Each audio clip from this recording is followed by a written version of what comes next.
मेरा ख्याल रखने वाला, मेरा फ़िक्र करने वाला इस दुनिया में जो एक बंदा था, वो मेरा बाप था, वो अब नहीं है, उसको अल्लाह ने ले लिया।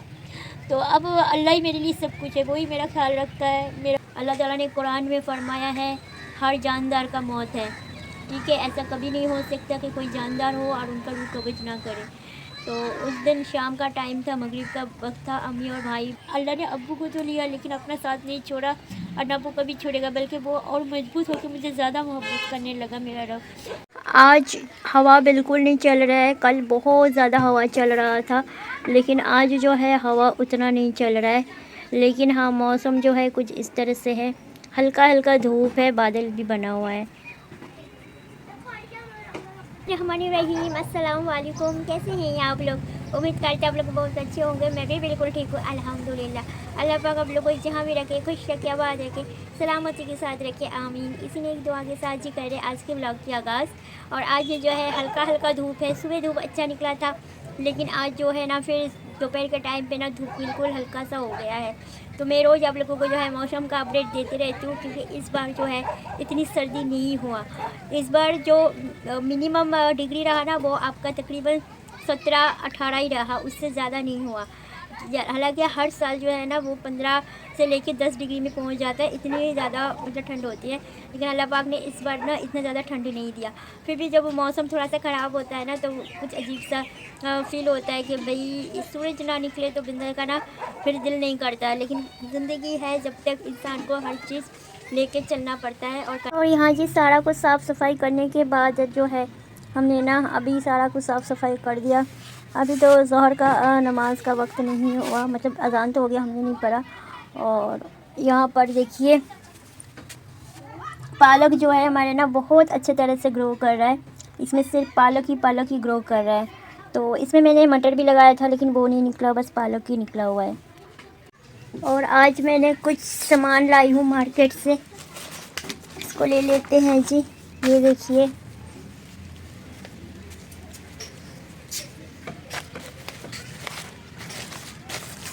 तो इसमें क्या है दिखाते हैं। ये बच्चों लोगों ने काफ़ी दिनों से परेशान कर रखा है, 2-3 दिन से। ये धनिया भी लिया था। तो ये देखिए, ये टमाटर सॉस है, कुछ बैलून्स वगैरह हैं,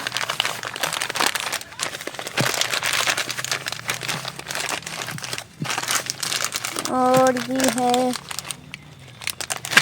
ये मैक्रोनिक है। ये इसको पास्ता मैक्रोनिक जो भी है, इसको तो मैक्रोनिक कहते हैं, पास्ता दूसरा वाला होता है। पास्ता मैक्रोनिक दोनों ही है इसको। तो आज ये बनाना है। बच्चों ने ना मेरे को इतना तंग किया कि अभी मैक्रोनिक बना के दो, मैक्रोनिक बना के दो, फिर स्कूल खुल जाएगा। तो मैंने बड़ी मुश्किल से, मार्केट में मिल नहीं रहा था काफ़ी दिनों से, वो अलग सा एक होता है, वो वाला मैं ढूंढ रही थी, वो नहीं मिल रहा था। तो फिर मैंने आज मिल गया, तो आज ये बनेगा बच्चों के लिए। तो अभी ना इसके लिए चाकू ले लेते हैं। बिस्मिल्लाहिर्रहमानिर्रहीम।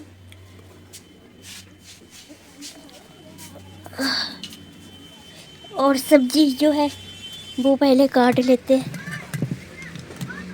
यहाँ जी है सब्जियों में प्याज है, गाजर है, टमाटर है, हरा मिर्च है। अगर शिमला मिर्च होता तो वो भी और अच्छा बन जाता, लेकिन हमारे पास सब शिमला मिर्च अवेलेबल नहीं है, जो है हम इसी से ही बनाएंगे।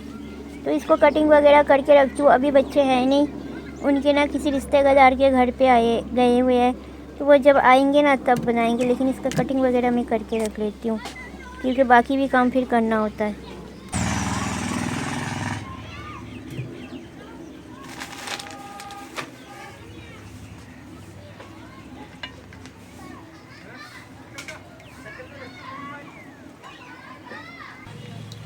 हमारे पास जो अवेलेबल है हम उसी से बनाएंगे, क्योंकि हमारे गांव में ना हर चीज़ नहीं मिलता है कि हमने जब चाहे जो भी लेके जाए, उसके लिए बड़े मार्केट जो होता है ना, फिर वहाँ जाना पड़ता है। वहाँ पर जाना हम लोगों को पता ही है कि मेरे लिए हर वक्त पॉसिबल नहीं होता कि मैं कभी भी चली जाऊँ। मर्द हो तो वो अपना बाइक लेके चले जाते हैं, लेकिन हम कैसे हर वक्त जाएं। ऊपर से सर्दी का मौसम है, तो इसलिए जो अवेलेबल जितना होता है हमारी कोशिश होती है कि हमारे गाँव से मिल जाए तो ठीक है, फिर उसी से हम ना अपना गुजारा कर लेते हैं। कल ये फिर आप लोग बोलेंगे कि ये ऐसे नहीं, इसमें ये डालना था, वो डालना था। इतना परफेक्ट तो हमारे गाँव में नहीं बनते हैं। जिस तरीके से हमसे बनते हैं जी, हम वैसे ही बना लेते हैं।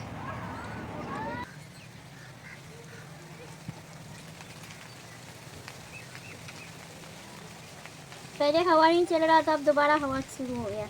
ये देखिए पत्ते जो है ना फिर से झड़ने लग गए।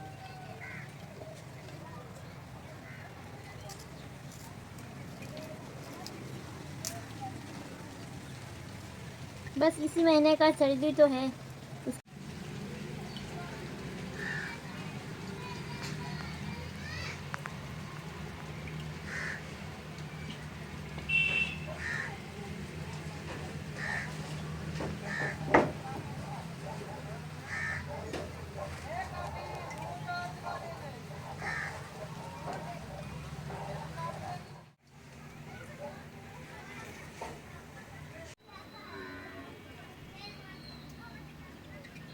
तो बच्चे जो है ना अभी तक आए नहीं हैं। वो लोग उनके ना चाची के साथ गए हैं किसी रिश्तेदार के घर। तो उसकी जो बड़ी बहन है उसने बताई है, तो शायद बच्चा आ जाए तो ठीक है। फिर हमने जो है ना ये पास्ता मैक्रोनी बना के देंगे। अगर नहीं आ रहे हैं ना तो नहीं बनाएंगे, क्योंकि अगर मैंने बना लिया और वो लोग नहीं आए तो वो फिर बहुत रोएंगे और मुझे फिर से परेशान करेंगे।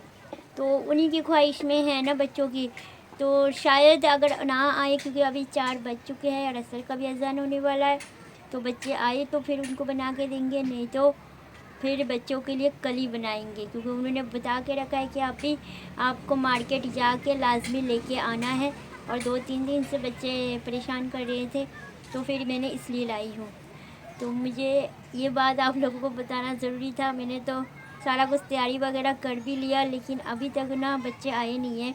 अगर आना होता तो वो अभी तक तो यहाँ पहुँच जाते, क्योंकि उनके घर पे मैं बता के आई हूँ। और यहाँ पर हमारा सूरज भी जो है ना बिल्कुल हल्का सा हो रखा है। तो आप लोगों में से कोई पूछता है कि मैं कहाँ रहती हूँ, तो आप लोगों को पता है मैं पंजाब के एक छोटी सी शहर में रहती हूँ। तो आप लोगों का ये भी सवाल होता है कि आप जो है यहाँ अकेले क्यों रहते हैं, क्योंकि जो नए ऑडियंस आ रहे हैं, व्यूअर आ रहे हैं, सब्सक्राइबर आ रहे हैं, उन्हें सब कुछ नहीं पता होता है। तो वो बेशक वो तो पूछेंगे ना एक वीडियो देखने के बाद ही। तो जी मैं यहाँ पर एक छोटी सी मैड हाउस में रहती हूँ अल्हम्दुलिल्लाह। और ये मैड हाउस भी मैंने अभी 4 माह पहले ही बनाया है। पहले जो था वैसे ही बस गुजारा होता था, तो अल्लाह पाक ने अपने रहम अपना करम किया अल्हम्दुलिल्लाह। और मेरा फैमिली जो है वो अदर सिटी में रहते हैं। और आप लोगों को मैं ये बता दूँ कि ज़िंदगी में मैंने बहुत मुश्किलें देखी हूँ, वो भी मेरे वालिद साहब का इस दुनिया से जाने के बाद। तो जब तक अब्बू ज़िंदा थे ना तब तक कुछ भी नहीं पता चला था, क्योंकि तब मुझे किसी चीज़ की नीड होती तो उससे पहले ही अब्बू वो चीज़ मुझे पूरा कर देता था। तो तभी भी मैं यहीं पर आ गई थी स्टडी के टाइम में। तो लेकिन अब्बू जो है ना उन्होंने मेरे साथ हमेशा सपोर्ट किया। उन्होंने कभी किसी चीज़ के लिए मुझे कभी नहीं आने दिया, ना कोई उनका फ़ोर्स था कि तुम इंडिपेंडेंट बनो, तुम कमा के हम मुझे दो, या तुम्हें कमाना होगा ना, ऐसा कोई फ़ोर्स था ना ही उन्होंने मुझे कभी किसी चीज़ के लिए मना किया है, किसी चीज़ के लिए नहीं किया है। तो अल्लाह का करम था, उन्होंने ईमान नहीं लाए थे ठीक है, लेकिन उन्होंने कभी मुझे इस्लाम में दाखिल होने के बाद भी मुझे कभी नहीं मना किया कि तुम क्यों नमाज़ पढ़ती हो, तुम क्यों रोज़ा रखती हो, तुम अल्लाह को क्यों मानती हो। अल्लाह का इतना बड़ा करम था कि मेरे अब्बू ने कभी भी मुझे इस चीज़ के लिए मना नहीं किया। लेकिन अब्बू के जैसे अल्लाह पाक ने उनको ले लिया। अब्बू का कैसे मौत हुआ तो मैं आप लोगों को वो ही बताने वाली हूँ आज, कि मेरा अब्बू का जो मौत हुआ ना वो एक मतलब अचानक से हुआ है, किसी को भी नहीं पता था। और उससे पहले मुझे मौत के बारे में पता नहीं था, मैं बिल्कुल अनमेच्योर थी, इतनी मैच्योरिटी नहीं था कि इंसान का ज़िंदगी कभी भी ख़त्म हो सकता है। तो अब्बू के मौत के बाद ना मुझे अल्लाह पाक ने एक मुझे दिखा दिया कि ये दुनिया क्या है, या दुनिया में हम इस दुनिया में हम किस लिए आए और हम क्या लेके जाएंगे। तो मैं यहाँ पर जॉब करती थी इंटरनेशनल मल्टीनेशनल कंपनी में, और उस टाइम में जो है मेरा अब्बू का रिटायर हो चुके थे। तो उसके बाद अब्बू बिल्कुल फिट फाट बंदा। मेरे अब्बू ने आज तक किसी को ये भी नहीं बोला था कि मुझे चाय बना के दे दो। दे दिया कि बना के अम्मी ने किसी ने तो ठीक है, नहीं तो वो अपना काम खुद ही करता था। जिस दिन उनका मौत आया उस दिन भी उन्होंने अपना कपड़े धोया, उन्होंने नहाए, अपना खाना खुद ही निकाल के दोपहर का खाना भी खुद ही खाया था। बिल्कुल फिट इंसान था। तो वो दिन जो था वो दिन सबकी ज़िंदगी में ही आएगा। अल्लाह ताला ने कुरान में फ़रमाया है हर जानदार का मौत है, ठीक है। ऐसा कभी नहीं हो सकता कि कोई जानदार हो और उनका रूह कब्ज़ ना करे। तो उस दिन शाम का टाइम था, मगरिब का वक्त था। अम्मी और भाई बाहर गया था कोई काम के लिए मार्केट वगैरह, और अब वो बिल्कुल नॉर्मल बंदा शाम का चाय अम्मी ने बना के दिया। उन्होंने बैठ के टीवी देख रहे थे, और टीवी देखते न्यूज़ सुन रहे थे और चाय पी रहे थे। तो शायद अब वो ना मतलब ज़्यादा मुझे लेकर टेंशन करता था, क्योंकि मेरी ज़िद से घर छोड़ के आई थी ना। मैंने इस्लाम का कबूल के बाद उस घर में मेरा दिल नहीं लगता था। उस घर में हर चीज़ की मतलब मसला था। तो इसलिए मैंने एक स्टडी करना एक मतलब ज़रिया था, वसीला था कि इसके ज़रिए मैं घर से बाहर निकल सकूं और मुझे आज़ादी से इस्लाम के साथ चलने का मौका मिले। तो ये इसी वजह से मैं घर से निकली हूँ। अब्बू ने कभी मुझे ज़िंदगी में घर से बाहर नहीं निकलने देना था, और इतना दूर तक कभी भी नहीं था। तो उन्होंने छोड़ तो दिया था मेरी ज़िद की वजह से। मैंने आप लोग को बताया कि वो कभी किसी चीज़ के लिए रोका नहीं, मना नहीं किया। उन्होंने छोड़ तो दिया, लेकिन उनके जहन में एक मेरे लिए टेंशन चलता रहता था कि मेरी बेटी बाहर है, मेरे से दूर है, पता नहीं वो क्या खा रही है, कैसे चल रही है। अब्बू से मेरी बात ना उतने अच्छे से नहीं होती थी, क्योंकि उनके पास कोई फ़ोन वगैरह कुछ यूज़ नहीं करते थे।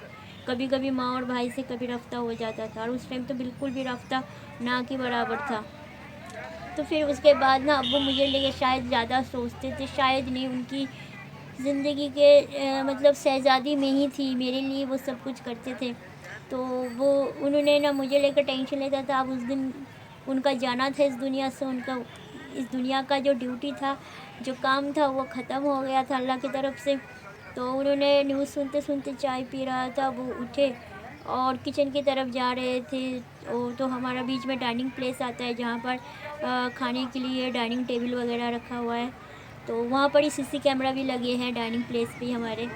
तो वहाँ पर ही जो है ना मतलब वो उस साइड किचन है, और इधर के रूम से निकल के जा रहे थे, बीच में डाइनिंग प्लेस है। तो वो ही डाइनिंग प्लेस में डाइनिंग टेबल के चेयर के पीछे गिर गया था।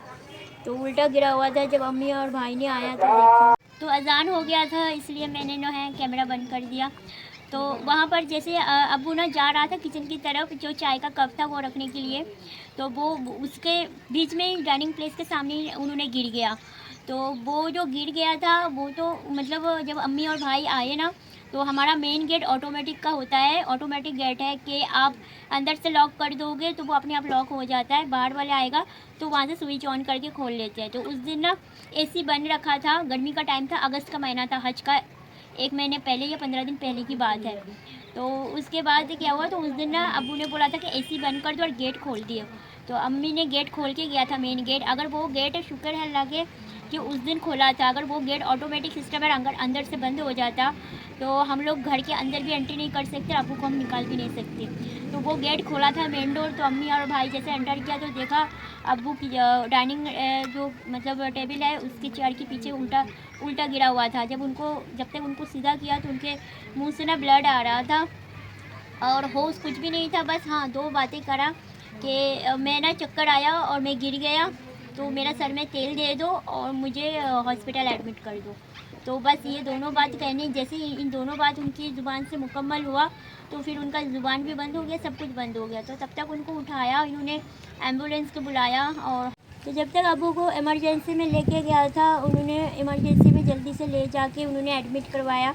तो मेरे पास कॉल आ गया था, तो बोला कि अब्बू का ना हार्ट फ्लैक्चुएट हो रहा है, तो अब जल्दी से आ जाए और आप ना जैसे भी है ना मतलब जल्दी आ जाए, बस इतना ही बताया। तो मैं समझ गई। फिर मैं तो रो रो के बुरा हाल है। उसके बाद तो मुझे यहाँ से कोई गाड़ी नहीं मिल रहा था, 1.5 दिन लगा, क्योंकि ना फ़्लाइट मिल रहा था इमरजेंसी में, ना कोई ट्रेन मिल रहा था। तो इमाम साहब ने यहाँ की मस्जिद से ना उन्होंने फ़्लाइट करवाया था, टिकट वगैरह सब इन्होंने ही करवाया, पैसे वगैरह दिया। उस टाइम मेरी हालात इतनी ख़राब था, ये लोग सोच रहे थे कि एक बेटी बाप के पास पहुँच जाए। तो क्योंकि मैं भी बेहोश होने की हालात में हो रही थी, इतनी ज़्यादा रो रही थी, तो फिर इन्होंने पहुँचाया। और मैं जो है ना मैं घर पहुंची तो अब्बू का नहीं आया सांस, उन्होंने कुआं में चले गए थे। तो मैंने वहाँ पर ही नमाज़ पढ़ी, अब्बू के जहाँ पर मशीन लगा है, अब्बू को जिस आईसीयू में रखा है वहाँ पर परमिशन लेके अंदर ही नमाज़ पढ़ी, असर भी पढ़ी, ज़ोहर भी पढ़ी। इमाम साहब को लेके गई थी हमारे मोहल्ले की के उन्होंने सूरह यासीन पढ़ा कि उनकी सांस वापस आ जाए। हमने उनको कलमा पढ़ा दिया, लेकिन अल्लाह का हुक्म नहीं था मेरे अब्बू के लिए, तो वो उनका सांस वापस नहीं आया। तो जिस दिन मैं पहुंची उसके एक दिन बाद जुम्मे के दिन सुबह 10:56 पे अब्बू का इंतकाल हो गया, यानी कि जो उनका मशीन से हार्ट चल रहा था वो भी रुक गया। तो हम तैयार होकर घर से निकल रहे थे हॉस्पिटल के लिए, तो डॉक्टर का पहले ही कॉल आ गया कि अब आप लोग जल्दी आ जाइए, अभी आपका जो है हम कुछ नहीं कर सके। तो उस टाइम में हम समझ गए थे। तो उस वक्त को मतलब संभालना मतलब मेरे लिए मेरा अब्बू ही सब कुछ अल्लाह के बाद था, क्योंकि मुझे शुरू से मेरी अम्मी मुझे इतनी ज़्यादा मतलब मोहब्बत नहीं करती थी, पता नहीं क्यों, मुझे नहीं पता, बस जो कुछ भी था मेरे लिए बाप ही था। तो बस वो एक साया जो है ना, वो उठने के बाद मेरी ज़िंदगी का में मुश्किलात मतलब ये क्या बताऊँ, ये अल्लाह पाक ने मुझे आज़माइश दिया। उसके बाद ही मैंने हिजाब करना शुरू किया, कवर करना, और मैच्योर हुई, सूरह मुल्क पढ़ना शुरू की, नमाज़ की पाबंदी, ये सब कुछ करने लगी। उससे पहले मैं इतनी मैच्योर नहीं थी, पर्दा भी नहीं करती थी, मुझे मौत के बारे में बिल्कुल इल्म नहीं था, आखिरत के बारे में, कब्र के बारे में इतना नहीं पता था। तो उसके बाद मैं बीमार बिल्कुल हो गई, मैं डिप्रेशन में 1 साल चली गई और मुझे चारों तरफ से मौत देख रहा था। मैं वहीं से वापस आ गई थी अब्बू के इंतकाल के बाद, क्योंकि उस घर में फिर मेरे लिए और कोई भी नहीं था, क्योंकि मेरा अब्बू ही था। जब वो चले गए तो मेरा उस घर में और कोई मतलब ही नहीं होता था। मेरी अटैच इतनी अम्मी और भाई के साथ पहले से ही नहीं था, जो भी था अब्बू के साथ ही था, क्योंकि अब्बू सबसे ज़्यादा, जान से ज़्यादा मोहब्बत करते थे।